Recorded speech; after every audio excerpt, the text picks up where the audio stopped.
नमस्कार दोस्तों, स्वागत है आज की इस वीडियो में। दोस्तों आज की इस वीडियो में बात करेंगे अनुकंपा नियुक्ति से संबंधित कुछ ताज़ी और नई जानकारी के बारे में। दोस्तों आप लोगों को बताना चाहूँगा, मामला राजस्थान का है जहाँ पर एक विधवा महिला होती है।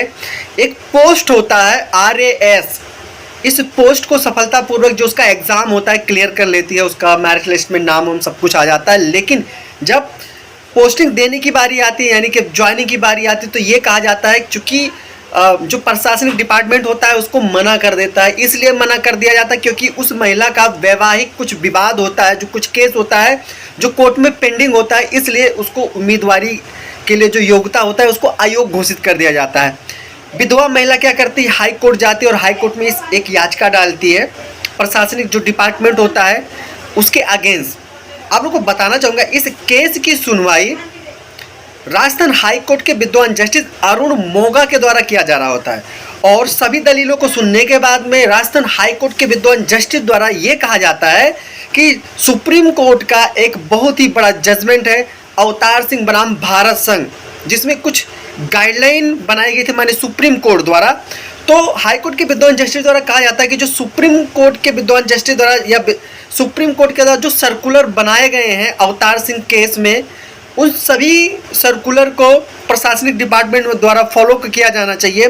क्योंकि ये वैवाहिक विवाद है, और ये वैवाहिक विवाद है तो इसमें कहीं भी जो कहते हैं ना, जो नैतिकता होता है उसका कहीं से भी कोई पतन नहीं नज़र आ रहा है। तो जो महिला है इस पर बिल्कुल उम्मीदवार है और महिला को पोस्टिंग देना चाहिए। और तो दोस्तों इस सभी दलीलों को सुनने के बाद में ये निष्कर्ष निकलता है कि अगर कोई विधवा महिला है और उसका कोई वैवाहिक या कोई महिला है या कोई जेंट्स भी है तो कोई दिक्कत नहीं है, उसका कोई वैवाहिक विवाद है जो कोर्ट में पेंडिंग है, ऐसी वीडियो में बना चुका हूँ पहले भी, कोर्ट में पेंडिंग है, तो उस महिला को अगर वो अनुकंपा नियुक्ति के तहत या कोई पुरुष है आवेदन करता है तो डिपार्टमेंट जो होगा, जो अपॉइंटमेंट डिपार्टमेंट होगा, वो मना नहीं कर सकता है कि इनका जो केस है जो पारिवारिक विवाद से संबंधित है कोर्ट में पेंडिंग है, जिसका जजमेंट नहीं आया है, अभी पेंडिंग है, अभी उस पर फैसला आना बाकी है।